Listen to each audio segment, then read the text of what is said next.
नमस्कार। News room में आप सभी का स्वागत है। दिल्ली उच्च न्यायालय के एक न्यायाधीश के घर से बड़ी मात्रा में नकदी बरामद होने के मामले में भारत के प्रधान न्यायाधीश संजीव खन्ना ने कड़ी कार्रवाई की है। हम आपको बता दें कि जज के घर से बड़ी मात्रा में नकदी बरामद होने की खबर सुनते ही प्रधान न्यायाधीश ने तत्काल सुप्रीम कोर्ट कॉलेजियम की बैठक बुलाई और निर्णय लिया गया कि जस्टिस यशवंत वर्मा को दिल्ली उच्च न्यायालय से वापस इलाहाबाद उच्च न्यायालय भेज दिया जाएगा। हम आपको बता दें कि जस्टिस यशवंत वर्मा इलाहाबाद उच्च न्यायालय से ही दिल्ली लाए गए थे। बताया जा रहा है कि जब जस्टिस यशवंत वर्मा होली की छुट्टियों के दौरान बाहर गए हुए थे, तभी उनके सरकारी बंगले में आग लग गई। आग के बारे में जब जज के परिजनों को सूचित किया गया तो उन्होंने आपातकालीन सेवाओं को फोन कर इसकी जानकारी दी। सूत्रों ने बताया कि जस्टिस वर्मा के सरकारी आवास में उस समय आग लग गई जब वे शहर में नहीं थे। उनके परिवार के सदस्यों ने फायर ब्रिगेड और पुलिस को सूचना दी। आग बुझाने के बाद फायर ब्रिगेड कर्मियों ने बंगले के विभिन्न कमरों में भारी मात्रा में नकदी बरामद की। इसके बाद फायर ब्रिगेड कर्मियों ने इसकी सूचना पुलिस को दी और पुलिस के अधिकारियों ने इस बारे में न्यायिक तंत्र को सूचना दी। इसके बाद घटना की जानकारी मिलने पर भारत के मुख्य न्यायाधीश संजीव खन्ना ने कॉलेजियम की बैठक बुलाई। बैठक में सर्वसम्मति से जस्टिस वर्मा को वापस इलाहाबाद उच्च न्यायालय में स्थानांतरित करने का निर्णय लिया गया, जहां वे अक्टूबर 2021 तक कार्यरत थे।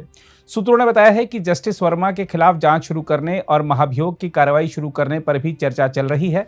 कॉलेजियम के कुछ जजों ने चिंता जताई है कि जस्टिस वर्मा को स्थानांतरित करने मात्र से न्यायपालिका की छवि खराब होगी और कानूनी व्यवस्था में जनता का विश्वास खत्म होगा। उन्होंने जस्टिस वर्मा से स्वेच्छा से इस्तीफा मांगा है। अगर वे इनकार करते हैं तो संसद में महाभियोग की प्रक्रिया शुरू की जा सकती है।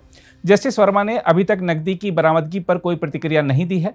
हम आपको बता दें कि 1999 में सुप्रीम कोर्ट ने संवैधानिक न्यायालय के न्यायाधीशों के खिलाफ भ्रष्टाचार, गलत काम और न्यायिक अनियमितता के आरोपों से निपटने के लिए दिशा निर्देश निर्धारित किए थे। इन दिशा निर्देशों के अनुसार शिकायत मिलने पर मुख्य न्यायाधीश सबसे पहले संबंधित न्यायाधीश से जवाब मांगेंगे।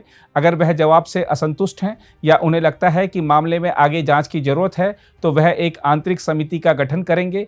इस समिति में एक सर्वोच्च न्यायालय के न्यायाधीश और 2 उच्च न्यायालय के मुख्य न्यायाधीश शामिल होंगे। समिति द्वारा रिपोर्ट प्रस्तुत करने के बाद यदि मुख्य न्यायाधीश की राय में कथित कदाचार गंभीर प्रकृति का है जिसके लिए उसे हटाया जाना आवश्यक है तो वह न्यायाधीश से इस्तीफा देने के लिए कहेंगे।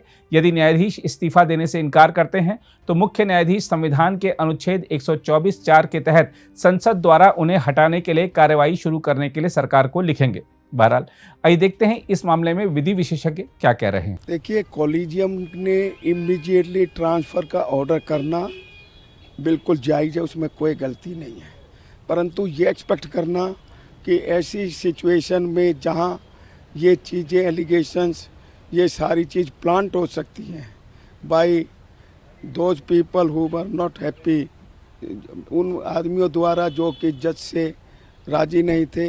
कई बार क्लाइंट हैं, वकील हैं या और कोई भी, क्योंकि इनका ट्रांसफ़र होकर दिल्ली आए थे तो कई बार आदमी इंसान जलते हैं, तो ये प्लांट भी हो सकता है।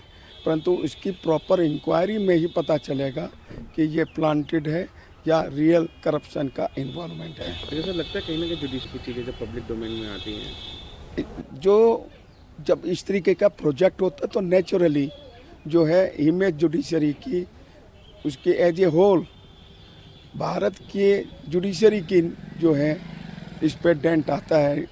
परंतु हमारे को ये भी देखना है जुडिशरी का जो इंडिपेंडेंस है उस पर भी कोई आँच नहीं आए। अगर झूठी चीज़ कोई प्लांट करके किसी का रेजिग्नेशन या इम्पीचमेंट की प्रोसीडिंग लाने का जो कभी प्रयास होता है उसको भी हमें रोकना है। अगर आप भी लेना चाहते हैं देश दुनिया की तमाम जानकारी तो आज ही सब्सक्राइब करें हमारे चैनल को। साथ ही नीचे दिए बेल आइकन को जरूर दबाएं ताकि हर अपडेट आप तक पहुंच सके।